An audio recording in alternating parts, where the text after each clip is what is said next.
하나님 말씀 보겠습니다. 하나님 말씀은 고린도전서 15장입니다. 하나님 말씀은 고린도전서 15장 50절부터 읽겠습니다. 형제들아, 내가 이것을 말하노니 혈과 육은 하나님 나라를 이어받을 수 없고, 또한 썩는 것은 썩지 아니하는 것을 유업으로 받지 못하느니라.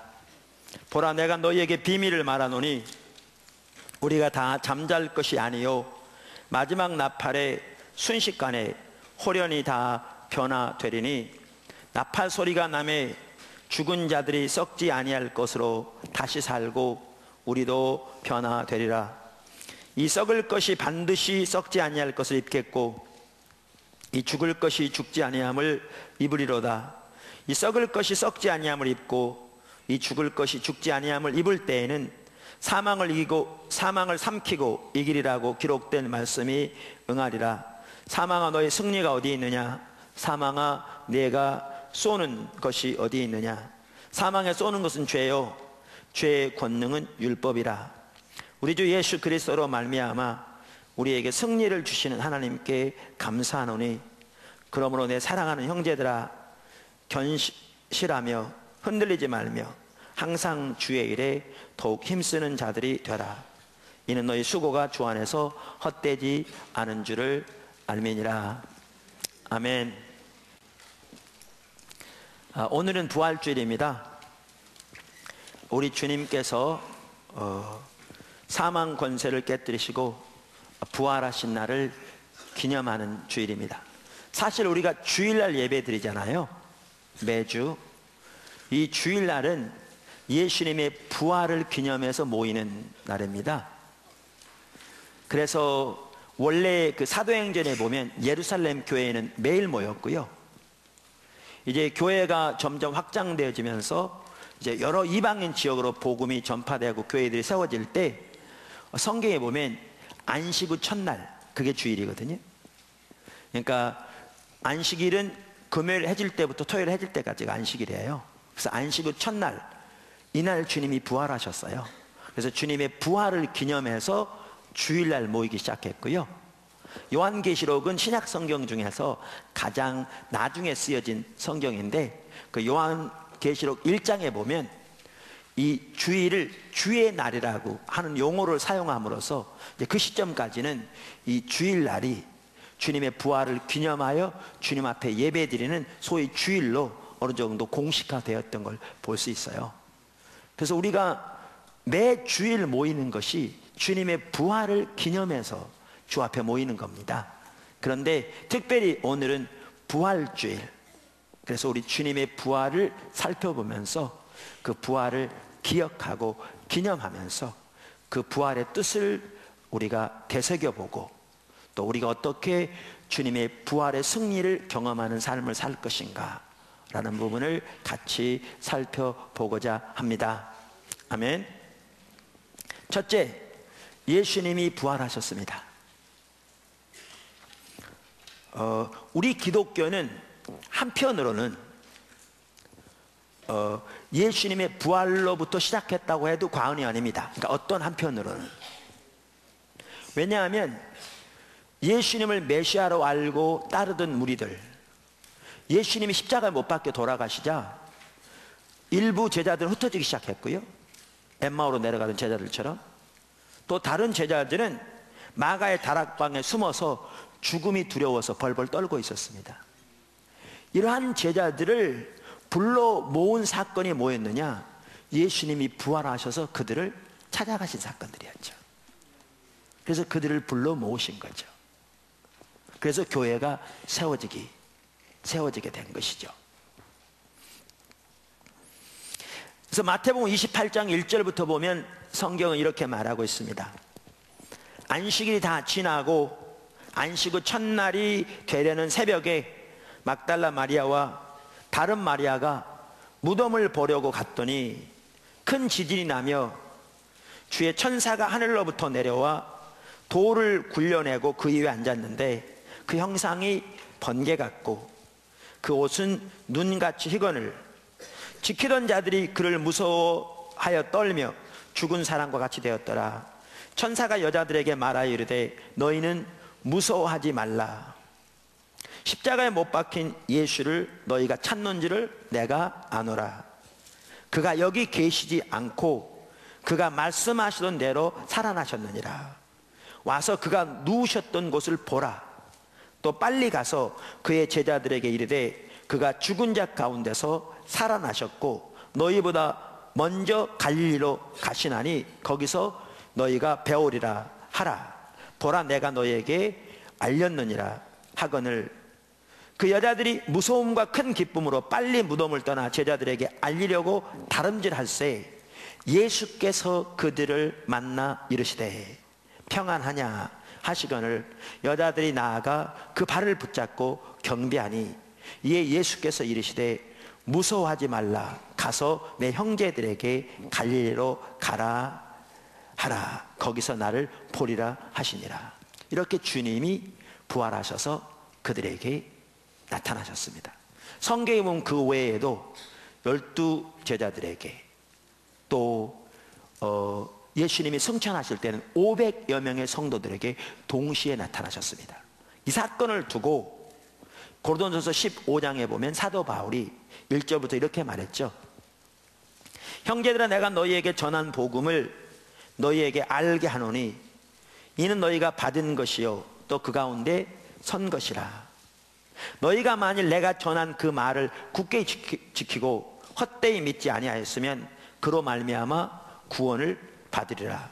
내가 받은 것을 먼저 너희에게 전하였노니 이는 성경대로 그리스도께서 우리 죄를 위하여 죽으시고 장사 지낸 바 되었다가 성경대로 사흘 만에 다시 살아나사 게바에게 보이시고 후에 12 제자에게와 그 후에 500여 형제에게 일시에 보이셨나니 그 중에 지금까지 대다수는 살아있고 어떤 사람은 잠들었으며, 여기 잠들었단 말은요 죽었다는 말입니다.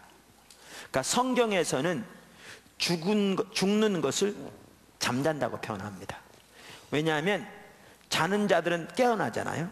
그런 것처럼 그리스도 안에서 죽은 자들은 부활의 날에 깨어날 것이기 때문에, 다시 살아날 것이기 때문에, 썩지 않을 몸으로 부활할 것이기 때문에 성경에서는 믿는 자들의 죽음을 잔다고 표현합니다. 그 말입니다.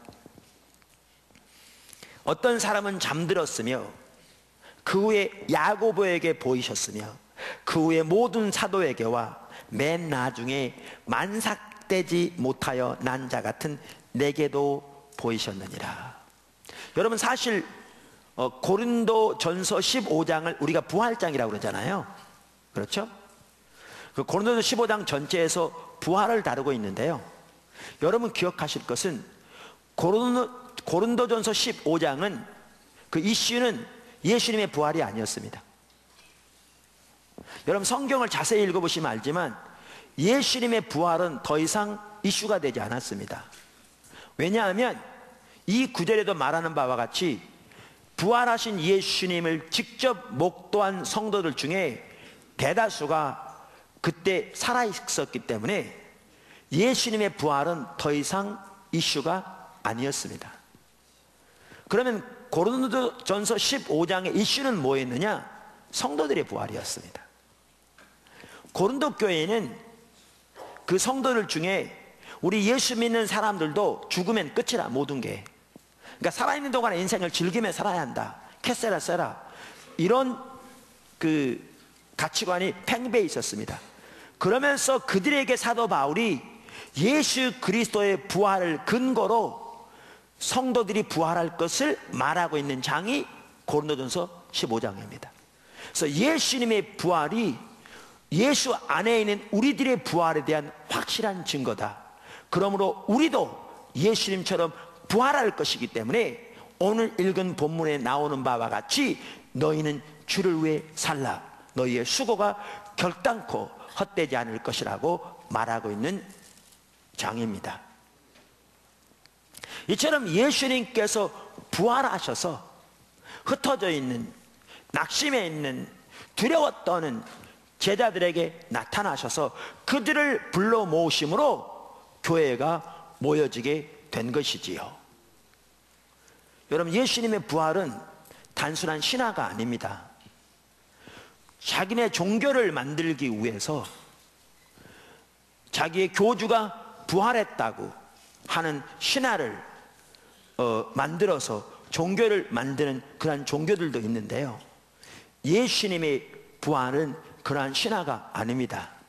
왜냐하면 부활하지도 않는 예수님을 부활했다고 꾸며서 그것이 허위인 줄 뻔히 알면서 그것을 위해 순교하는, 목숨을 잃는 어리석은 사람은 아무도 없을 것이기 때문에 그렇습니다.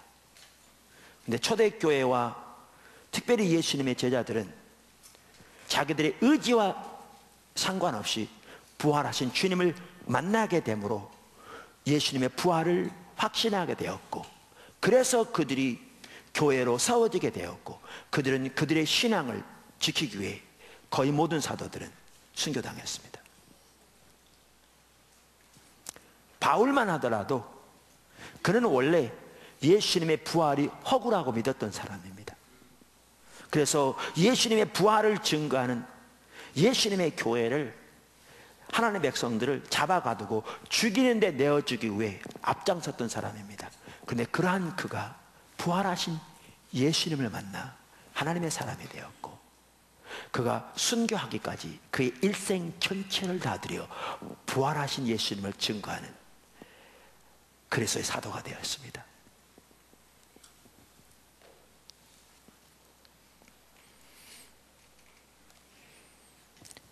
뿐만 아니라 저는 개인적으로 예수님의 부활에 대한 가장 확실한 증거가 우리 안에 계신 하나님의 성령이라고 믿습니다. 왜냐하면 예수님께서 우리를 위해 십자가에 못 박혀 돌아가시고 부활하시고 승천하시면서 그분이 가시면 하나님의 영, 성령, 또 그 영은 다른 말로 하면 그리스도의 영입니다. 삼위일체 하나님, 그 성령을 우리에게 보내주시리라고 약속하셨는데, 그분이 가셔서 성령을 보내주심에 오순절날 성령이 임하셨고, 그 이후로는 모든 예수를 믿는 하나님의 백성들에게 하나님의 영이신 성령이 오셔서 우리 안에 내주하시며 거하시는데, 우리 안에 계신 성령님이 예수님이 부활하신 것에 대한 가장 확실한 증거입니다. 성령은 단순한 개인적인 감정이 아닙니다.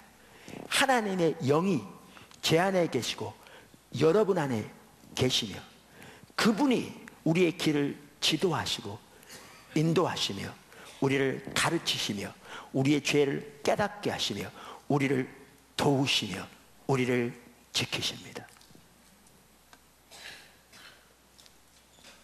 그래서 로마서 8장 9절 이하에 보면 사도 바울이 이렇게 말합니다. 만일 너희 속에 하나님의 영이 거하시면, 하나님의 영은 성령을 가리킵니다. 너희가 육신에 있지 아니하고 영에 있나니, 그러므로 누구든지 그리스도의 영이 없으면, 여기 그리스도의 영은 동일하게 성령을 가리킵니다. 성경에 의하면 성령님에 대해서 성령이라, 하나님의 영이라, 그리스도의 영이라 이렇게 다양한 용어로 부르고 있습니다.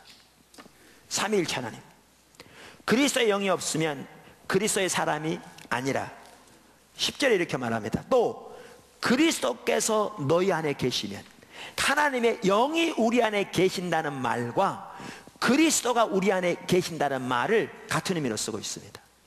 그러니까 그리스도가 영으로, 성령으로, 그리스도의 영으로 우리 안에 계시거든요. 계시면 몸은 죄로 말미암아 죽은 것이나 영은 의로 말미암아 살아있는 것이니라. 예수를 죽은 자 가운데서 살리신 이의 영이 너희 안에 거하시면, 그리스도 예수를 죽은 자 가운데서 살리신 이가 너희 안에 거하시는 그의 영으로 말미암아 너의 죽을 몸도 살리시리라. 보십시오. 한국말을 하는 사람이건 영어를 하는 사람이건 일본말을 하는 사람이건 러시아말을 하는 사람이건 황인종이건 백인종이건 흑인종이건 나이가 많은 사람이건 나이가 적은 사람이건 남자건 여자건 직업이 무엇이건 학력이 무엇이건 상관없이 예수를 믿는 사람 속에는 하나님의 성령이 오셔서 거하시며 우리를 지도하시며 인도하시며 우리를 가르치시는데, 그 하나님의 성령이, 우리 안에 거하시는 하나님의 성령이 예수님이 부활하신 것에 대한 가장 확실한 증거입니다. 예수님이 부활하셨습니다. 두 번째, 예수님의 부활은 곧 우리의 부활입니다. 예수님의 부활은 곧 우리의 부활입니다. 여러분, 성경 말씀에 의하면 예수를 믿는다는 것은 우리가 예수님과 연합되는 것임을 말하고 있습니다. 여러분, 예수님은 우리가 여기 이렇게 있는데 죄인인데, 그래서 우리를 위해서 그저 십자가 못 박혀 돌아가시고 부활하신, 그게 아닙니다. 성경에 의하면 그게 아닙니다. 성경에 의하면 예수를 믿는다는 것은 저와 여러분이 예수님과 연합되는 것이고, 예수님과 연합되어 함께 십자가에서 죽고 함께 장사 지낸 바 되었다가 함께 부활한 것을 의미합니다. 그게 성경이 말하는 신앙입니다. 로마서 6장 3절 이하를 보십시오. 무릇 그리스도 예수와 합하여 침례를 혹은 세례를 받은 우리는 그의 죽으심과 합하여 침례 받은 줄을 알지 못하느냐. 그러므로 우리가 그의 죽으심과 합하여 침례를 받음으로 혹은 세례를 받음으로 그와 함께 장사되었나니, 이는 아버지의 영광으로 말미암아 그리스도를 죽은 자 가운데서 살리심과 같이 우리로 또한 생명 가운데서 행하게 하려 함이라. 만일 우리가 그의 죽으심과 같은 모양으로 연합한 자가 되었으면 또한 그의 부활과 같은 모양으로 연합한 자가 되리라. 아멘. 에베소 2장 4절부터 보십시오. 긍휼이 풍성하신 하나님이 우리를 사랑하신 그 큰 사랑을 인하여 허물로 죽은 우리를 그리스도와 함께 살리셨고, 가로 열고 너희가 은혜로 구원을 받은 것이라 가로 닫고, 또 함께 일으키사 그리스도 예수 안에서 함께 하늘에 앉히시니, 이는 그리스도 예수 안에서 우리에게 자비하심으로써 그 은혜의 지극히 풍성함을 오는 여러 세대에 나타내게 하려 하십니다. 보십시오. 우리가 예수를 믿는다는 것은 예수님과 함께 연합되는 것을 말합니다. 제가 미국에서 공부할 때 우리 조직신학 교수님이었던 닥터 보이드 헌트가 조직신학 시간에 이런 얘기를 했거든요. 그게 교과서에 나와 있는 얘기인지 그분의 그 강의 내용에 있었던 얘기인지 제가 기억은 안 납니다만은, 한 미국 목사님이 예수님의 우리를 위한 그 구속을 이렇게 한 예로 보여주기 위해서 실감나게 설교 시간에 이런 예를 들었다는 거죠. 제가 과거에도 한두 번 얘기한 것 같습니다. 그 예가 뭐냐, 이렇게 컵에다가 더러운 물을 떠가지고 이렇게 갖다 놓은 겁니다. 우리가 이렇게 죄인입니다. 죄가 가득한 죄인입니다. 그러면서 우리 하나님은 공의의 하나님이십니다. 그러면 죄를 심판하셔야 합니다. 그러면서 이제 이 큰 망치를 들은 거죠. 이 사람들 앞에서 내리치는 겁니다. 그러다가 이렇게 미리 준비되었던 그 장방 같은 걸 이렇게 닦아댑니다. 이렇게 꽝짱강 하는 거죠. 그 마이크 앞에서. 이렇게 죄인인데 공의 하나님이 심판하실 수밖에 없었는데, 우리 예수님이 우리를 위해 십자가에 대신 돌아가심으로 우리를 구원하셨습니다. 이렇게 이해를 들었다는 거죠. 그러면서 이렇게 얘기했습니다. 이해가 틀렸다는 거죠. 정확하지 않다는 거죠. 최소한 두 가지 면에서. 어떤 면에 틀렸는가? 이 이해에 의하면 하나님은 대단히 모진 분, 공의로울지 모르지만 모진 분인데 예수님의 사랑이 매우 많으신 분으로서 하나님의 그 공의의 심판을 대드심 받으신 분 같은데, 성경에 가면 그렇지 않다는 거죠. 예수님을 십자가에 내어주신 분이 아버지시니까 그분의 사랑이 예수님 십자가에 내어주신 거죠. 그러니까 이해가 틀렸다는 거죠. 또 두 번째는 뭐가 틀렸느냐, 이 경우에는 예수님이 우리를 위해 십자가 돌아가셨을지 모르지만 이 컵은 그대로 남아있다는 거죠. 근데 성경에 의하면 전혀 그렇지 않다는 거죠. 우리는 그대로 남아있는 채로 예수님이 그저 우리 위해 십자가에 못 박혀 돌아가시고 우리를 위해 부활하사 우리를 구원한 게 아니라, 지금 읽은 로마서 6장, 에베소 2장을 보아도 분명하게 할 수 있듯이 우리가 예수를 믿는다는 것은 예수님과 연합되어서 주님이 십자가에 못 박혀 돌아가실 때 우리의 옛사람이 거기서 함께 죽었고, 그분이 장사 지냈을 때 우리의 옛사람이 함께 장사 지낸 바 되었으며, 그분이 부활할 때 그분 안에서 우리가 함께 부활하사 그분이 하나님 보좌 우편에 앉으실 때 우리가 영적으로 하나님 보좌 우편에 함께 앉게 되었다는 것이죠. 그래서 우리가 예수를 믿는 징표로 침례를 받는데, 성경에는 우리가 이제 장르가 많아 세례 그렇습니다만은 그 단어가 밥티조라는 단어거든요. 물에 잠그다 그 뜻이에요. 그래서 물에 들어갈 때에 죽어 장사 지낸 바 된 걸 상징하는 것이고, 물에서 나올 때 새 사람으로 새로운 피조물로 주와 함께 살아나는 것을 상징하는 것이지요. 이처럼 예수를 믿는 것은 그리스도와 함께 연합되어지는 것을 의미합니다. 그렇기 때문에 주님의 부활은 곧 우리의 부활입니다. 주님의 부활의 승리는 곧 우리의 승리입니다.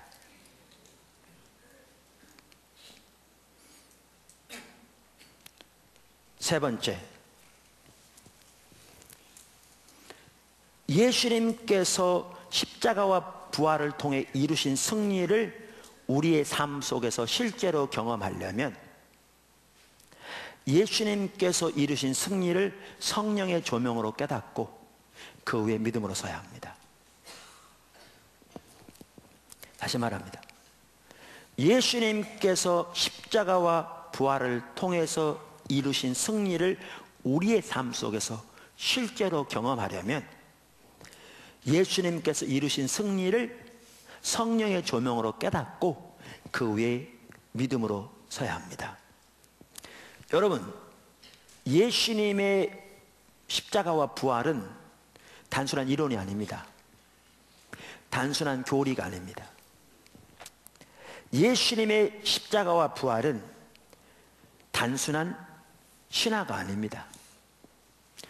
더욱더 나아가 예수님의 십자가와 부활은 단순한 역사만도 아닙니다. 그것은 역사입니다. 그러나 그것은 단순한 역사가 아닙니다. 무슨 말이냐? 예수님의 십자가와 부활은 실제로서 오늘날 지금 현재적으로 우리의 삶 속에서 그 승리를 경험할 수 있는 것입니다.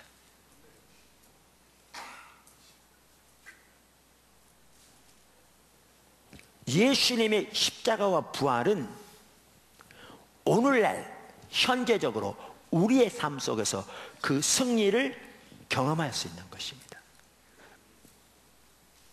그 단순한 교리가 아닙니다. 단순한 신화가 아니라니까요. 단순한 역사만도 아닙니다. 실제입니다. 그런데 어떻게 할 때 그 예수님의 부활의 승리를 우리의 삶 속에서 실제적으로 경험하느냐? 예수님께서 이루신 승리를 성령의 조명으로 깨닫고 그 위에 믿음으로 설 때 그 승리를 경험하게 됩니다. 예수님의 부활과 예수님의 십자가는 나눠지지 않습니다. 이 둘은 한 사건의 양면처럼 뗄래야 뗄 수 없도록 연결되어 있습니다. 그러므로 예수님의 부활의 승리는 곧 십자가의 승리고 십자가 승리가 곧 부활의 승리입니다. 둘이 나눠져 있지 않습니다. 그래서 제가 이 부분을 제가 쓴 십자가의 복음, 십자가에 의한 삶 단원에서 다뤘습니다마는, 예수님께서는 십자가와 부활을 통해 놀라운 승리를 이루셨습니다. 저는 그 주된 몇 가지를 그 책에 기록해 놓았습니다. 예수님의 십자가와 부활을 통해 우리의 옛사람이 죽었습니다. 예수님과 함께 십자가에서. 예수님의 십자가와 부활을 통해 우리를 향한 모든 율법의 요구가 다 이루어졌습니다. 예수님의 십자가와 부활을 통해 우리의 모든 죄가 사하여졌습니다. 예수님의 십자가와 부활을 통해 하나님과 우리의 관계가 화목되게 되었습니다. 예수님의 십자가와 부활을 통해 하나님의 우리를 자녀 삼으셨습니다. 우리가 하나님을 아빠라 부르게 되었습니다. 예수님의 십자가와 부활을 통해 사단의 머리가 깨졌습니다. 예수님의 십자가와 부활을 통해 죽음이 죽임을 당했습니다. 그런데 말씀드린 대로 그 승리를 우리의 삶 속에서 실제적으로 경험하려면 성령의 조명으로 하나님께서 예수님의 십자가 부활을 통해서 이루신 승리를 깨닫고 그 위에 믿음으로 서야 합니다. 제가 한 예를 드리겠습니다. 그 십자가 복음 책에도 그 예가 들어있습니다만은, 제가 과거에 오래전에 책을 2권 번역한 적이 있는데요, 그 책 한 권이 영적 전쟁이라는 책입니다. 그 트리니티 그 디얼로지컬 세미너리 교수인 분의 책인데, 제가 그 책을 번역했는데 그 책에 보면 이런 그 내용이 나옵니다. 그러니까 선교단체 중에 Overseas Crusades라는 선교단체가 있는데요, 그 당시에 그 선교단체의 책임자가 딕 힐리스라는 선교사였습니다. 그런데 딕 힐리스라는 선교사 부부가 초참 선교사일 때에 중국에서 선교사학을 했는데 그 당시에 있었던 일입니다. 그게 그 기록되어 있습니다. 한 번은 선교사가 이렇게 있는데 중국 군인이 찾아왔더랍니다. 귀신 들린 자기 아내를 데리고. 휴가 나와 보니까 아내가 귀신 들려가지고요, 막 담에서 뛰어내리고 물에 뛰어내리고 불 속에 뛰어들고 그러는 거예요. 그러니까 이대로 놔두고 갔다가는 어떻게 될지 모르니까 소문을 들어보니까 그리스도는 전능하신 분이라는 그런 소문을 듣고 이 선교사에게 고쳐달라고 데려온 겁니다. 이 선교사 부부는 귀신을 쫓아내는 그런 사역을 한 번도 해본 적이 없습니다. 신학교에서 신학 과목은 배웠지만 이런 건 배워본 적이 없었거든요. 근데 예수님이 전능하신 분이라는 소문을 듣고 데려왔는데 나 못 고쳐줘 보내겠습니까? 그래서 놓고 가라고 그런 거예요. 그래서 군인이 가면서 언제 어느 날까지 자기가 데리러 오겠다고 이렇게 간 거예요. 그래서 이 부부는 이제 자기 이 집안일을 도와주던 중국인 자매, 예수 믿는 자매겠죠, 함께 이 귀신 들린 여인을 숙소로 옮겨놓고 그 여인을 위해 기도하기 시작한 겁니다. 근데 그 여인이 치유되기는커녕 이들이 기도하면요, 이 귀신 들린 여인이 이들의 기도를 가지고 노래를 만들어서 조롱하는 겁니다. 그리고 괴성을 지르기도 하고 큰 소리로 조롱하기도 하고. 이 군인이 데리러 올 때가 다 됐는데 치우는커녕 이러고 있는 거죠. 데려올 때가 됐습니다. 근데 그때쯤에 무슨 생각이 드냐면 그 집에 이 귀신이 자리를 잡고 있을 어떤 물건이 있는 것 같더래요. 그래서 이렇게 와서 물었습니다. 그런 게 있느냐고. 그게 있다고 그러더래요. 그럼 가서 파괴하고 오라고. 그래서 군인이 다시 갔습니다. 가서 아마 그걸 깨뜨릴 시점인지는 몰라도 이 귀신 들린 여인의 귀신이 발악을 하며 소리를 지르는데 귀신이 나가지 않았습니다. 그러던 중에 어떤 일이 있었는 줄 아세요? 그 힐리스 선교사 부부가 이 여인을 앉혀놓고 매일 성경을 읽어가면서 기도하기 시작했는데, 성경을 읽다가 에베소서 1장과 2장을 읽는 중에 믿는 우리에게 주시는 하나님의 권세가 얼마나 큰 것인가를 깨닫게 된 겁니다. 그리고 그 권세를 주장하며 귀신을 쫓아냈더니 귀신이 즉각적으로 떠난 겁니다. 그 힐리스 선교사 한 얘기를 제가 직접 읽어보겠습니다. 직접 그 말을 인용한 내용을 읽어보겠습니다. 우리는 성경을 쭉 읽어 내려가면서 기도하였는데, 그러다가 에베소서 1장과 2장을 읽고 있었다. 1장과 2장이요, 아까 2장은 제가 읽었던 구절이고요. 그리스도 안에서 함께 일으키사 함께 하나님 보좌 우편에 앉으셨다, 그 구절이고요. 1장은 조금 이따 읽을 겁니다. 1장과 2장을 읽고 있었다. 그때, 잘 들으십시오, 그때 하나님께서 갑자기 우리는 그리스도와 함께 그분의 죽음과 부활에 연합하였을 뿐 아니라, 또한 하나님께서는 우리를 그리스도와 함께 정사와 권세, 이 정사와 권세는 천사 세력들을 말합니다. 귀신들도 타락한 천사들이기 때문에 여기에는 귀신의 세력들도 포함되어 있습니다. 정사와 권세보다 지극히 높여 하늘에 앉으셨고 그리스도와 함께 높이 들려 올리셨다는 것을 계시해 주셨다. 이 말은 하나님께서 성경을 통해 깨닫게 하셨다는 겁니다. 내 아내와 나는 이 새로운 위치를 주장하며 보혈의 능력 찬송을 부르기 시작했다.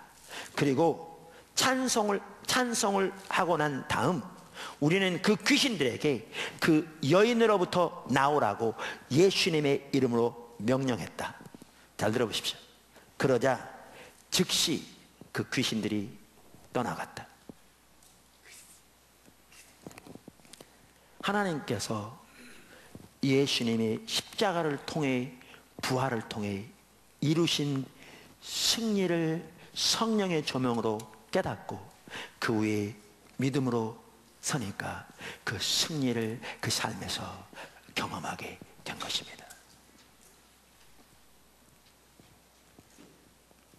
여러분, 이 힐리스 선교사 부부가 읽으면서 하나님께서 그 성경을 통해 예수님의 십자가와 부활을 통해 주신 승리를 깨닫게 하셨다고 하신 그 구절이 왜 기록된 줄 아십니까?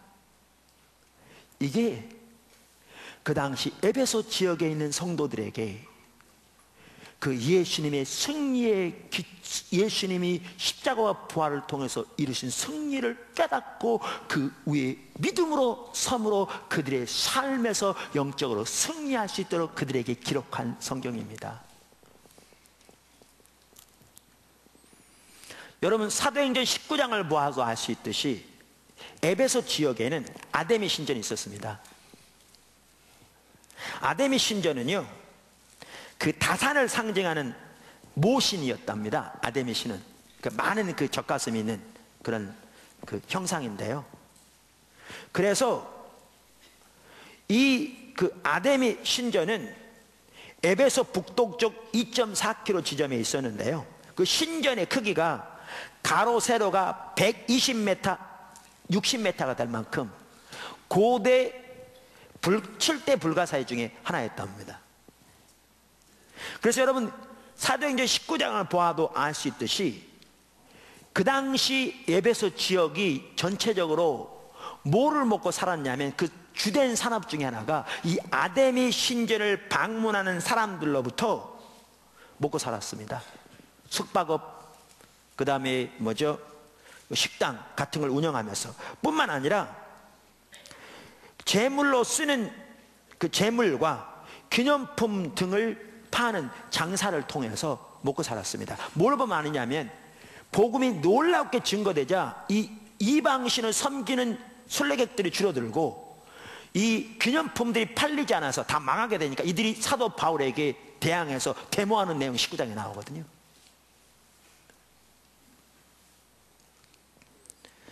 그만큼 우상 숭배가 팽배했습니다.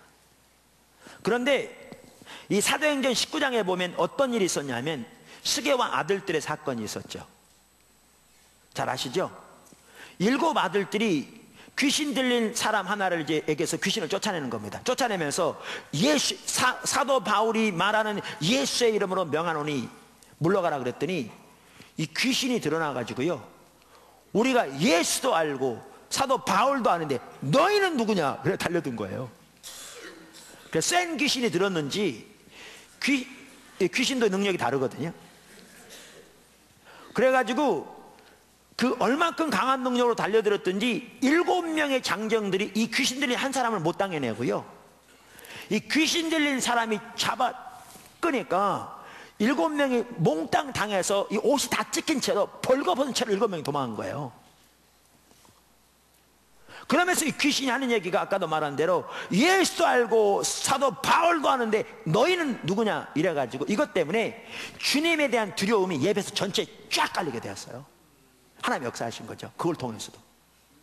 그래가지고 성경에 뭐라고 나와 있냐면 사도행전 19장 17절부터 보면 이렇게 나와 있어요. 에베소에 사는 유대인과 헬라인들이 다 이 일을 듣고, 지금 제가 설명한 이 일입니다. 듣고 이 일을 알고 두려워하며 주 예수의 이름을 높이고 믿은 사람들이 와서 자복하여 행한 일을 알리며 또 마술을 행하던 많은 사람이 그 책을 모아가지고 와서 모든 사람 앞에서 불사르니 그 책값을 계산한 즉 은 5만이나 되더라. 과거 뒤부분 살펴보았습니다만 여기 은 1이 얼마냐? 한 드라크마 혹은 데나리온을 되게 의미한다, 이렇게 학자들이 말하거든요. 다시 말하면 장정 한 사람이 하루 번 돈이 은 하나입니다. 그러면 오늘날 장정 한 사람이 번 돈을 만약에 3만 원이라고 치면 은 5만은 15억 원어치고요, 장정 한 사람이 하루 번 돈을 일반적으로 5만 원으로 치면 이것은 25억 원어치고요, 7만 원을 치면 이것은 35억 원어치입니다. 장정 한 사람이 일반적으로 버는 하루 품삯을 10만 원을 치면 이것은 50억 원어치입니다. 그 많은 액수에 뭐죠? 올라나온 부적이나 이런 책들이 태워졌죠. 근데 이 내용을 자세히 보시면 이들 중에 적지 않은 수는 예수 믿은 사람들 같아요. 그만큼 그 지역이 우상숭배가 가득한 지역입니다. 고대의 도시가 다 그랬듯이 이 지역에서 엄청난 복음의 역사로 숭배자들이 줄을 만큼, 그 사업이 안 될 만큼 때로는 복음의 역사가 나타났는데, 사도 바울이 지난 다음에 이제 예수를 믿은 지 얼마 안 되는 그 성도들, 어린 성도들, 그만큼 우상 숭배가 가득한 그 지역의 성도들, 그들을 위해 편지하면서 편지한 내용이 에베소 1장에 나오는 겁니다. 에베소 6장에서 전신갑주를 입으라. 그래서 영적 전쟁에 승리하기 위해서 전신갑주를 입으라고 말하고 있지만, 사실 6장만 영적 전쟁의 책이 아니라 어느 학자가 말한 것처럼 에베소 전체가 영적 전쟁의 책인 거죠. 그러면서 1장에 뭐라고 말하고 있는가? 이게 하나님 아는 것과도 관련되는데 1장 16절부터 이렇게 말하는 거죠. 내가 기도할 때에 기억하며 너희로 말미암아 감사하기를 그치지 아니하고 우리 주 예수 그리스도 하나님 영광의 아버지께서 지혜와 계시의 영을 너희에게 주사 하나님을 알게 하시고 너의 마음의 눈을 밝히사 그의 부르심의 소망이 무엇이며 성도 안에서 그 기업의 영광의 풍성함이 무엇이며 그의 힘의 위력으로 역사하심을 따라 믿는 우리에게 베푸신 능력의 지극히 크심이 어떠한 것을 너희로 알게 하시기를 구하노라. 이 말은 깨닫게 하시기를 구하노라 그 뜻입니다. 그의 능력이 그리스도 안에서 역사하사 죽은 자들 가운데서 다시 살리시고 하늘에서 자기의 오른편에 앉히사 모든 통치와 권세와 능력과 주관과 이 세상뿐 아니라 오는 세상에 일컫는 모든 이름 위에 뛰어나게 하시고 또 만물을 그의 발 아래 복종하게 하시고 그를 만물 위에 교회의 머리로 삼으셨느니라. 여러분 이 구절과 아까 2장 4절에 뭐라고요? 긍휼이 풍성하신 하나님이 우리를 사랑하신 그 큰 사랑을 인하여 허물로 죽은 우리를 그리스도와 함께 살리셨고 함께 일으키사 그리스도 안에서 함께 하늘에 앉히시니. 근데 그 자리가 어떤 자리인데요? 모든 통치와 권세와 능력과 주관하는 자뿐 아니라 오는 세상에 일컫는 모든 이름보다 훨씬 뛰어난 자리, 그 자리에 함께 하셨다 그 말이죠. 힐리스 선교사 부부가 예수님의 십자가를 통해, 부활을 통해 하나님이 우리에게 이루신 승리가 얼마나 큰 것인가를 성령의 조명으로 깨닫게 되고 그 위에 믿음으로 서게 될 때 그 승리를 삶에서 경험하게 된 거죠. 사도 바울이 그러한 에베소 교회에 왜 이걸 말하고 있는가? 그들이 그 상황에서 이길 수 있는 진정한 승리의 비결은 예수님의 십자가와 부활을 통해 저들을 위해, 우리들을 위해 이루신 하나님의 승리가 얼마나 크신가를 저들이 지혜와 계시의 영 성령을 통해 깨닫고 그 위에 믿음으로 설 때 그 승리를 삶에서 실제로 경험할 수 있기에 이렇게 편지한 것이죠. 이처럼 주님이 십자가와 부활을 통해서 너무나 놀라운 승리를 이루셨는데요, 이 승리를 경험하려면 주님께서 이루신 승리를 성령의 조명으로 깨닫고 그 위에 믿음으로 서는 길입니다. 여러분, 주님의 십자가와 부활은 단순한 교리가 아닙니다. 그 승리를 오늘날 현재적으로 우리의 삶 속에서 경험하는 실제적인 하나님의 역사입니다. 근데 제가 오늘 일부 예배를 이렇게 때 설교하다 보니까요, 제 눈에 이게 보여지더라고요. 오늘날 적지 않은 소위 하나님의 백성들이 예수님의 십자가와 부활이 전혀 사실이 아니었던 것처럼 그 승리를 전혀 경험하지 못하고 살아가는 거죠. 이것이 교리적으로 그것을 믿고 교리적으로 예수님의 십자가 부활을 믿을지 몰라도 예수님의 십자가와 부활이 전혀 없었던 것과 똑같은 실제 삶에서는 그 승리를 전혀 경험하지 못하는 그런 삶을 살고 있는 거죠. 예수님의 십자가와 부활이 전혀 안 일어났던 것처럼 살아가고 있는 거죠. 실제 삶에서는 너무나 적지 않은 성도들이 그게 보여지더라고요. 예수님의 십자가와 부활의 승리는 성령의 조명으로 주님의 십자가와 부활을 통해서 이루신 승리를 깨닫고 그 후에 믿음으로 서는 만큼 그 승리를 경험합니다. 그 승리가 여러분의 삶 속에 넘치기를 주님을 축원합니다. 네 번째, 십자가와 부활의 예수님을 더욱 알기를 구하는 것이 우리의 신앙의 핵심입니다. 다시 말합니다. 십자가와 부활의 예수님을 더욱 알기를 구하는 것이 우리 신앙의 핵심입니다. 지금 제가 뭐라고 말씀드렸냐면 주님께서 십자가와 부활을 통해서 이루신 승리를 성령의 조명으로 깨닫고 그 위에 믿음으로 서는 만큼 우리는 그 승리를 경험할 수 있다 이렇게 말씀드렸어요. 제가 한 번 어떤 죄에 넘어졌어요.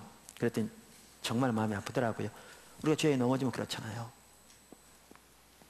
그래서 단식하고 막 애통하고 막 죄책감도 들고 그렇게 하나님 앞에서 이렇게 기도하고 있는데요, 갑자기 성령께서 순식간에 뭐를 깨닫게 하시냐면 내가 어떤 죄에 넘어졌을지 모르고 또 반복적으로 넘어질지 모르지만 로마서 6장이 분명히 말하고 있는 것처럼 나는 더 이상 죄에 속하지 않았음을 보시더라고요. 나는 이미 예수를 믿을 때 주와 함께 죄에 대하여 내 옛사람은 죽었고 주와 함께 하나님께 대해 살았음을 깨닫게 하시더라고요.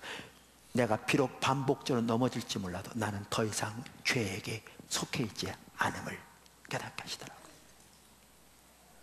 그래서 넘어질지 몰라도 내가 회개하고 내 삶을 주님께 드리면 되지, 나는 더 이상 거에게 속해 있지 않고 주님의 은혜로 인하여 주님의 십자가로 인하여 나는 하나님께 속해 있음을 깨닫게 하시더라고요. 순식간에 얼마나 제 마음속에 평강이 넘치는지. 그 일들은 주님이 십자가에서 이루셨습니다, 이미. 근데 주님이 이루신 승리를 성령의 조명으로 깨닫고 그 위에 믿음으로 서는 만큼, 그게 우리가 믿음의 한 삶입니다. 우리는 그 승리를 경험합니다. 그런데 사도 바울은 보십시오. 사도 바울은 십자가에 못 박힌 예수, 그리고 부활의 예수님을 아는 것이 그의 유일한 인생의 목표였습니다. 이게 우리 신앙입니다. 이게. 그래서 우리가 잘 아는 구절, 수없이 많이 읽었던 구절, 고린도전서 2장 2절을 보십시오. 사도 바울이 이렇게 말합니다. 내가 너희 중에서 예수 그리스도 곧 십자가에 못 박히신 그분 외에는 아무것도 알지 아니하기로 작정하였습니다. 이렇게 번역하는 게 더 옳다고 그랬죠? 우리말 성경에는 예수 그리스도와 그의 십자가에 못 박히신 것 이렇게 되어 있는데요, 제가 찾아본 거의 모든 영어 성경에는, 제가 본 모든 영어 성경에는, 제가 10권 이상 찾아봤는데 그것도 주된 영어 성경 중심으로 모두 어떻게 번역하고 있냐면 예수 그리스도 곧 십자가에 못 박히신 그분 외에는, 이렇게 번역되어 있습니다. 제가 과거에 설명했습니다마는 왜 이런 일이 있느냐 하면 헬라어는 꼭 독일어하고 비슷합니다. 그래서 남성, 여성, 중성이 있고요, 격이 있어요. 주격, 소유격, 역격, 목적격, 이렇게 격이 있는데, 이 경우에는 남성과 중성이 형태가 똑같은 거죠. 그러니까 이것을 중성으로 보면 우리말처럼 번역하는 거고요, 남성으로 보면 영어처럼 번역하는 겁니다. 우리말처럼 번역해도 달라질 건 없는데 영어처럼 번역하면 훨씬 더 뚜렷하죠. 근데 1장부터 쭉 읽으면 문맥을 보아도 그렇고 내용을 보아도 그렇고 남성으로 보는 것이 훨씬 타당하죠. 그래서 영어 성경은 다, 제가 본 영어 성경은 다 그렇게 번역하고 있습니다. 그럼 보십시오.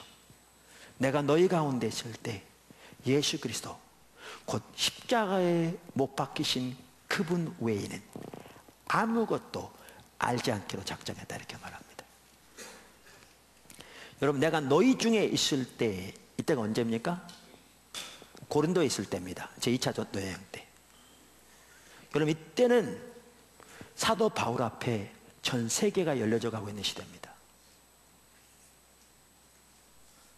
여러분, 예수님을 대적하던 그 부활하신 주님을 만나서 거듭나게 되잖아요. 뿐만 아니라 아라비아 광야 3년, 아마 제가 기억하기로는 다소에서 8년 있었을 겁니다. 제가 지금 기억하기로는 11년 동안 주님을 집중적으로 찾았죠. 그리고 하나님께서 전 세계 복음화를 이제 일으키실 때가 되었을 때 안디옥 교회를 세우십니다. 안디옥 교회를 세우시기 위해서 특별한 은혜를 보내십니다. 그래서 일반 평신도들이, 그것도 이방인들이 이방인에게 복음을 전할 때 하나님께서 놀라운 역사하셨습니다. 이방인의 교회가 세워집니다. 은혜가 함께해서. 그래서 이것을 보고 예루살렘 교회가 바나바를 파송합니다. 가서 보았더니 하나님의 은혜가 함께한 걸 보았어요. 그러면서 죽게 붙어 있으라 권면하죠. 그리고 바나바가 누구를 기억했느냐? 사울을 기억한 겁니다. 그 안디옥에서 다소는 얼마 안 떨어져 있거든요. 가서 사울을 데려옵니다. 드디어 사울이 세계 무대에 등장하는 순간입니다. 하나님 지금 계획하고 계신 거죠. 그래서 바울과 바나바가 안디옥에서 1년 동안 하나님의 말씀을 성도들이 가르칠 때에 하나님의 은혜가 놀라우게 함께해서 날마다 믿는 자가 놀라우게 더해질 뿐만 아니라 세상 사람들이 믿는 사람들을 크리스찬이라 부를 만큼 놀라운 변화와 은혜가 교회 가운데 있었습니다. 작은 그리스도라 부를 만큼. 그때 하나님께서 성령을 통해 이 안디옥 교회 리더들에게 바울과 바나바를 따로 세우라고 그러죠. 그래서 바울과 바나바가 따로 세워졌고 이들이 이제 나가게 되는데 가는 곳마다 하나님께서 엄청난 일들을 이루셨습니다. 1차 전도여행 끝나고 2차 전도여행 되어지면서 역사는 더 강하게 나타나기 시작했습니다. 정말 놀라운 기적들이 나타나기 시작했습니다. 정말 수많은 사람들이 구원받았습니다. 그 하나하나의 일들을 다 기록하려면 이 성격이 이 정도가 아닌 감히 담을 수 없을 만큼 엄청난 일들이 일어났습니다. 엄청난 일들이. 근데 그 한중간에 있을 때 사도 바울이 한 얘기입니다. 내가 너희 가운데 있을 때 내가 원하는 한 가지는 십자가에 못 박힌 예수님을 아는 거였다. 대단히 강력한 말입니다. 이게 우리 신앙입니다. 목표가 사역도 아니고요, 세상의 성공도 아니고요, 하나님께 쓰임받을 것도 아니고요, 그 어느 것도 아닙니다. 단 한 가지 목표가 주님을 아는 겁니다. 이게 우리 신앙입니다. 근데 사도 바울은 뭐라고 말하고 있는가 하면 십자가에 못 박힌 예수 그리스도를 알기 원한다, 이렇게 말했습니다. 뿐만 아니라 우리가 잘 아는 대로 빌립보서는 옥중서신입니다. 사도 바울이 로마 옥중에 첫 번째로 갇혔을 때, 그때 거기에서 4권의 서신서를 썼는데, 4개의 서신서를 썼는데 그 중에 하나가 빌립보서입니다. 첫 번째 로마 옥중에서 풀려나서 전승에 의하면 스페인까지 가서 복음을 전하다가 이제 다시 붙잡혀서 두 번째 로마 옥중에 투옥되게 됐는데, 여기에서 목회서신이라고 하는 3권의 책을 쓰고, 그리고 네로 황제 때 순교를 당합니다. 그러니까 빌립보서는 어떻게 보면 그의 사역의 거의 마지막이라고 해도 과언이 아닙니다. 근데 그때에도 사도 바울은 한 가지 목표가 예수님을 아는 거였습니다. 근데 예수님을 알 때 십자가에 못 박힌 예수 그리스도, 그분의 부활의 능력을 알기 원하고 있습니다. 빌립보 3장 7절부터 보십시오. 그러나 무엇이든지 내게 유익하던 것을 내가 그리스도를 위하여 다 해로, 손해로 여길 뿐더러 또한 모든 것을 해로 여김은 내 주 예수 그리스도를 아는 지식이 가장 고상하기 때문이라. 그러니까 주님을 아는 지식은 인격신 하나님을 예수님을 개인적으로 아는 걸 말하죠. 고상한단 말은 가장 고귀하단 말입니다. Most precious. 가장 고귀하기 때문이라. 내가 그를 위하여 모든 것을 잃어버리고 배설물로 여김은 그리스도를 얻고 그 안에서 발견되려 함이니, 내가 가진 의는 율법에서 난 것이 아니요 오직 그리스도를 믿음으로 말미암은 것이니 곧 믿음으로 하나님께로부터 난 의라. 그 다음에 10절 보십시오. 이거를 쉽게 설명하면 이런 겁니다. 오, 내가 그리스도를 알기 원한다. 오, 내가 그분의 부활의 권능을 알기 원하고, 오, 내가 그분의 고난의 참여함을 알기 원한다. 이렇게 말하고 있습니다. 그래서 어찌하든지 그의 죽으심을 본받아 어떻게 해서든지 죽은 자 가운데서 부활에 이르려 하노니, 내가 이미 얻었다 함도 아니요 온전히 이루었다 함도 아니라 오직 내가 그리스도 예수께 잡힌 바 된 그것을 잡으려고 달려가노라. 여기 보시면요, 사도 바울은, 그리고 바울의 서신서를 보면 명백하게 알 수 있는 것이, 아까도 말씀드린 대로 예수님이 십자가와 부활을 통해서 놀라운 승리를 이루셨는데, 성령의 조명으로 예수님이 이미 십자가와 부활을 통해서 이루신 승리를 깨닫고 그 위에 믿음으로 설 때 그 승리를 오늘 우리의 삶에서 실제로 경험할 수 있는데요. 그래서 사도 바울은 그의 한 가지 목적이 오직 예수님을 아는 것이되, 특별히 사도 바울은 십자가에 못 박힌 예수 그리스도, 그리고 그분의 부활의 능력을 알기 원했습니다. 저는 이게 우리 신앙이라고 생각합니다. 우리 신앙의 본질입니다. 왜 오늘날 우리가 예수를 믿으면서도 우리의 삶은 예수님이 전혀 십자가에 못 박히지 않고 전혀 부활하지 않는 것처럼 살아가고 있는가? 이 내용을 그저 교리적으로만 믿을 뿐 실제로 그 승리는 전혀 삶에서 경험하지 못한 이러한 일들이 전혀 일어나지 않은 것처럼 살아가고 있는가? 사도 바울처럼 그렇게 주님을 알기를 구하지 않아서 그렇죠. 우리 목회자들이요, 사역에 초점이 맞춰지면 잘못한 겁니다.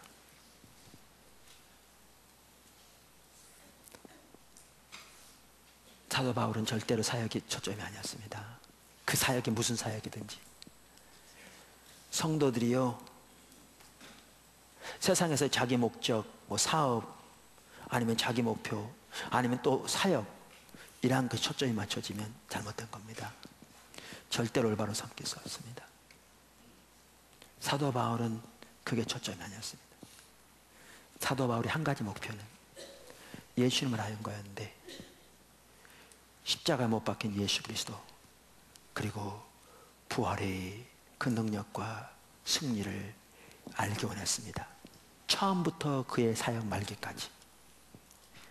심지어 하나님께서 그 엄청난 능력, 에베소 갔을 때는요, 아까도 말한 대로 그 에베소 그런 놀라운 일이 일어났잖아요. 그 에베소에서는 하나님이 역사하셔서 사도 바울의 몸에 손수건이나 앞치마만 댔다가 귀신 들리면 갖다 얹기만 해도 귀신 떠나버리고, 병자에게 그 얹기만 해도 병자가 치유되고 그랬어요.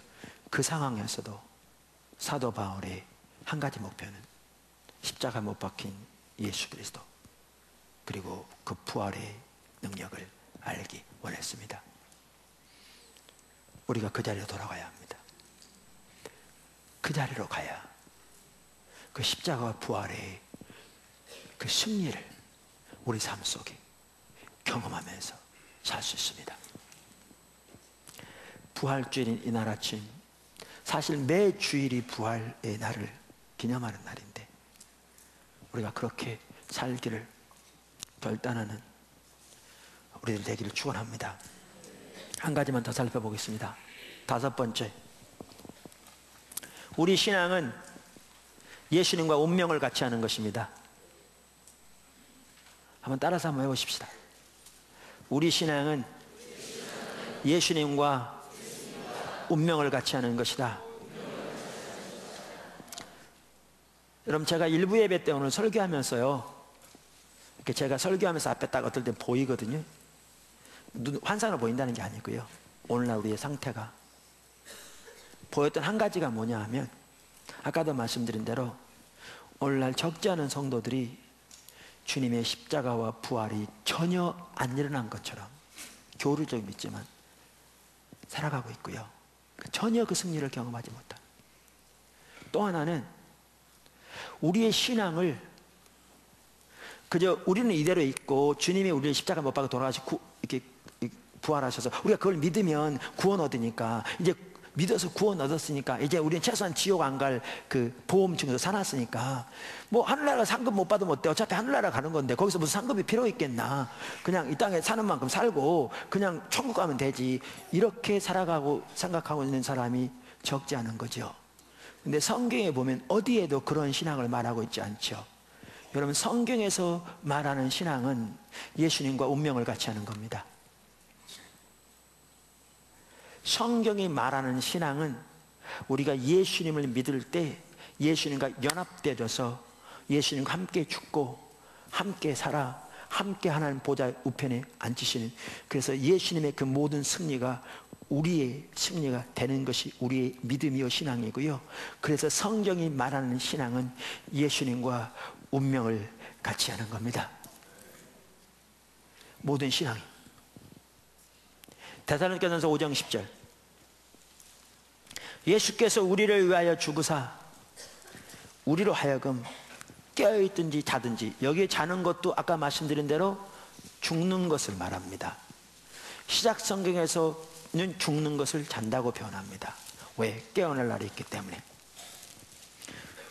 우리로 하여금 깨어있든지 자든지 자기와 함께 살게 하려 하셨느니라. 로마서 8장 14절, 우리가 잘 아는 구절입니다. 다시 한번 읽겠습니다.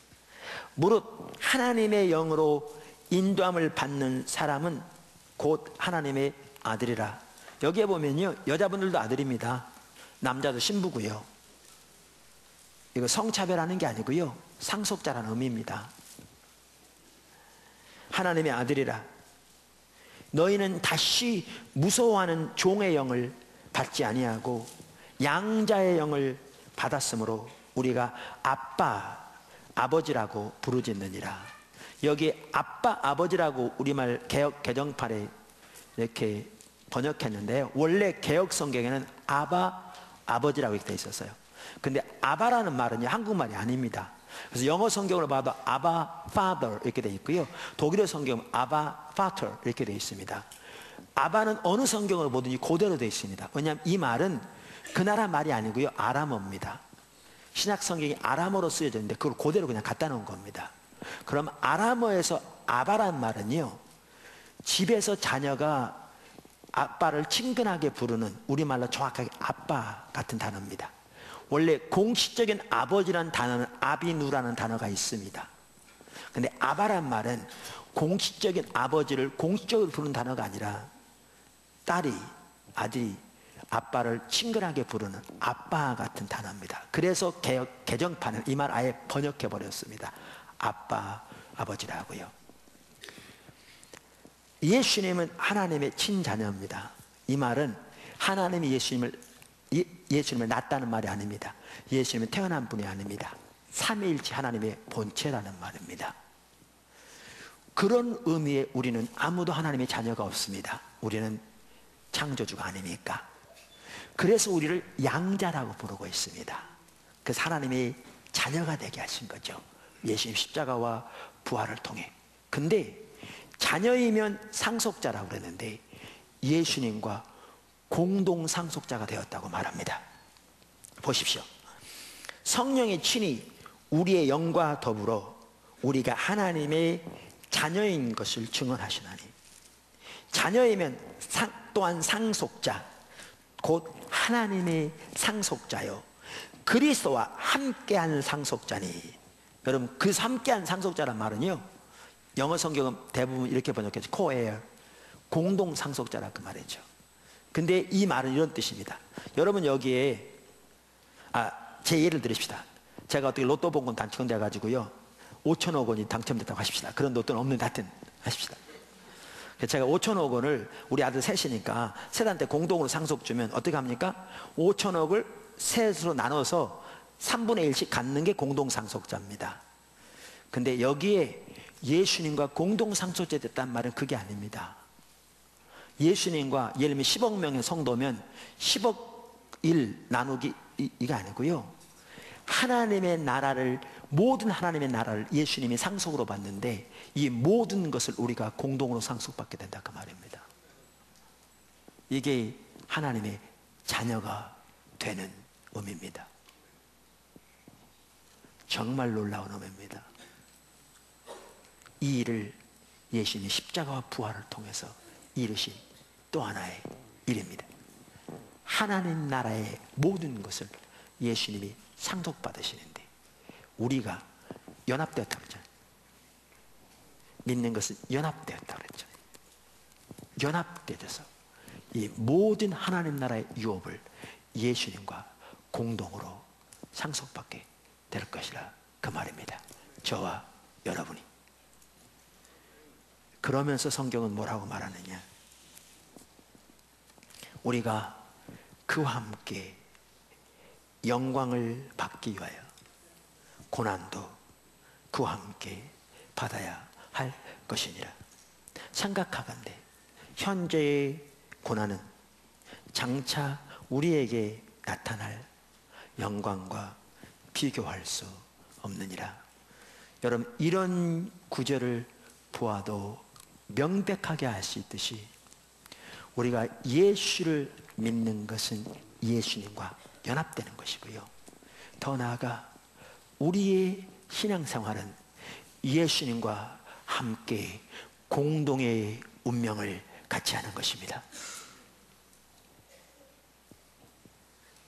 예수님과 함께 운명을 같이 하는 겁니다. 그게 우리 신앙입니다. 그래서 그 영광에 같이 참여할 뿐만 아니라 예수님의 고난에도 같이 참여하는 거죠. 성경은 그것에 대해서 말하면서 우리가 이 세상에서 잠시 받는 고난에 경한 것은 그것으로 인해서 우리에게 얻어질 영원한 영광의 중한 것에 비하면 아무것도 아니라 이렇게 표현하고 있죠.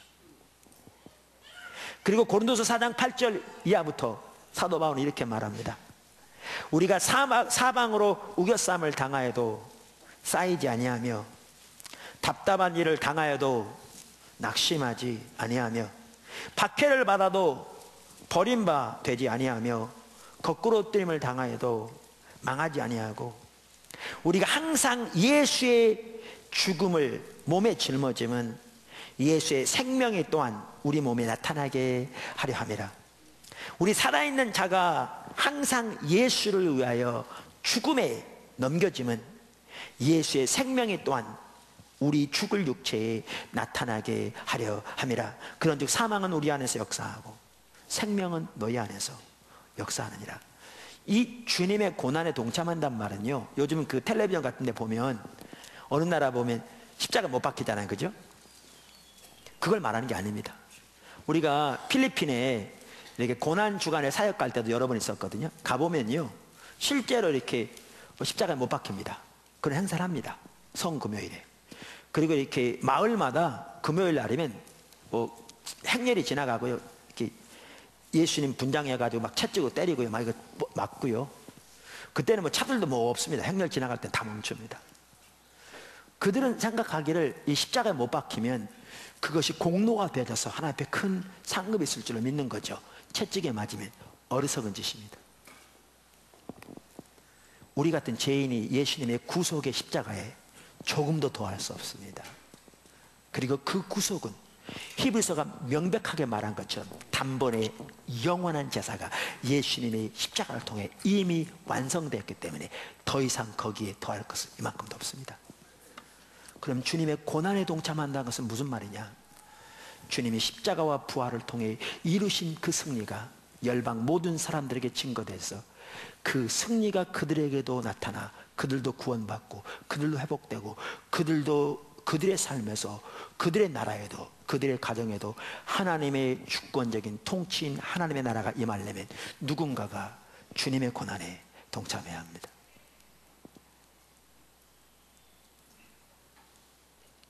누군가 거길 가야 되고 누군가 보내야 되고 누군가가 눈물로 기도해야 되고 누군가가 인내해야 되고 누군가가 핍박을 받아도 고난 가운데 인내하면서 섬겨야 되고 누군가가 헌금해야 되고 누군가가 삶을 드려야 되고 이걸 말하는 겁니다.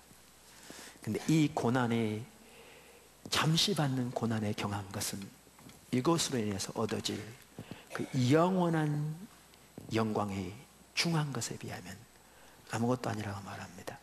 이처럼 우리 신앙은 예수님과 운명을 같이 하는 겁니다.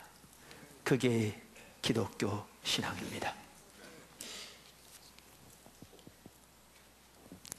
그래서 여러분 오늘 읽었던 본문 말씀에 보면 주님의 부활을 근거로 삼으면서 죽음이 삼키운 날이 있을 것이라고 말하면서 그날을 바라보는 우리에게 그러므로 형제들아, 사랑하는 형제들아, 견실하며 흔들리지 말며 항상 주의 일에 더욱 힘쓰는 자들이 되라. 이는 너희의 수고가 주 안에서 헛되지 않은 줄을 알매니라. 이렇게 말하고 아까 제가 말씀드렸던 그 내용 고린도 4장 16절 이하는 이렇게 말합니다. 그러므로 우리가 낙심하지 아니하노니 우리의 겉사람은 낡아지나 우리의 속사람은 날로 새롭도다. 우리가 잠시 받는 환난에 경한 것이 지극히 크고 영원한 영광의 중한 것을 우리에게 이루게 하매니 우리가 주목하는 것은 보이는 것이 아니요 보이지 않는 것이니 보이는 것은 잠깐이요 보이지 않는 것은 영원한이라. 이렇게 말하고 있고 빌립보서 2장 5절 이하에서도 너희 안에 이 마음을 품으라. 곧 그리스도 예수의 마음이니 그는 근본 하나님의 본체시나 하나님과 동등됨을 취할 것으로 여기지 아니하시고 오히려 자기를 비워 종의 형체를 가지사 사람들과 같이 되었고 사람의 모양으로 나타나사 자기를 낮추시고 죽기까지 복종하셨으니 곧 십자가에 죽으심이라. 이러므로 하나님이 그를 지극히 높여 모든 이름 위에 뛰어난 이름을 주사 하늘에 있는 자들과 땅에 있는 자들과 땅 아래에 있는 자들로 모든 무릎을 예수의 이름에 꿇게 하시고 모든 이름으로 예수 그리스도를 주라 시인하여 하나님 아버지께 영광을 돌리게 하셨느니라. 부활주일을 맞이하는 이날, 여러분이 혹시 우리의 신앙을 전혀 잘못 생각하고 있었으면 이날 아침에 돌이킬 수 있기를 바랍니다. 그래서 우리의 신앙은 예수님과 함께 연합되는 것이라는 사실을 기억하고 우리 믿으면 그렇게 되는 걸 기억하고 그 승리 여러분 삶 속에 넘치기를 날마다 구할 뿐만 아니라 우리의 신앙은 주님과 함께 운명을 같이 하는 것이라는 사실을 기억하고 그렇게 주의 나라에 삶을 들여 주와 동행하는 삶이 되시기를 주님으로 축원합니다. 기도하겠습니다. 반주자들 좀 나오시죠.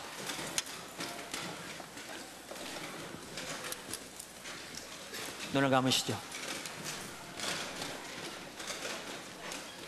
잠시 눈을 감고 내가 신앙을 잘못 생각하고 있었으면 그냥 주님이 날 위해 십자가 지시고 부활하심으로 나 구원해 주시니까 나 지옥 안 가게 됐어. 그러니까 내 마음대로 좀 살다가 그 천국 가면 되잖아. 이렇게 생각하고 있었으면 돌이킬 수 있길 바라고요. 원래 사실 예수님을 구주로 주님으로 영접한다는 게 그 뜻인데 진정한 의미에서 여러분이 예수님을 믿음으로 거듭나는 아침 되기를 바랍니다. 정말 예수님과 연합하는 의미에서 그래서 그분의 십자가와 부활 그 예수님을 내 삶 속에 구주와 주님으로 모셔드리는 그분과 연합되는 그 승리를 통해 죄와 사망을 이기고 하나님의 자녀될 뿐만 아니라 우리의 신앙은 주님과 함께 운명을 같이 하는 것이라는 걸 인식하고 그러한 진정한 의미에서 주님을 모시고 주님께 삶을 드리는 그렇게 주 앞에 진정한 의미로 거듭나는 하나님의 자녀가 되는 주님을 믿는 그 자리로 설 수 있기를 바랍니다. 기도하겠습니다.